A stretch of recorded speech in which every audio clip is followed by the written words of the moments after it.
Hey y'all, let's make some simple syrup. First up, blood orange. So get you some clean citrus, get it washed and sliced, and then give it a good juice. After that, it's really simple. Equal parts juice to sugar. I did a 1-to-1 ratio. Let it come to a gentle heat. Unlike what I did, let yours come to a gentle heat. Then once it cools down, pour it up, and you got your own batch of fresh and sweet blood orange syrup. Next up, let's do something special, a sparkling wine simple syrup. All right, I'm taking a cup of Prosecco here with 3/4 cup of sugar. You can do a full cup if you like. I just didn't want this to be super sweet, but let that come to a gentle warming stir to combine. Don't do like I did and forget and let it get to simmering, but let it cool off. Pour it up, and you have yourself some nice sparkling wine simple syrup.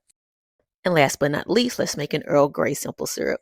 Okay, equal parts sugar and water. Let that come to a simmer and then add your tea bags. Now, immediately take this off the heat. Of course, I got distracted and forgot again, but I don't like boiling my tea bags. So let that cool off and get it poured up, and you have a nice Earl Grey simple syrup. All right, now you go out there and get spirited. Give this a like and a follow.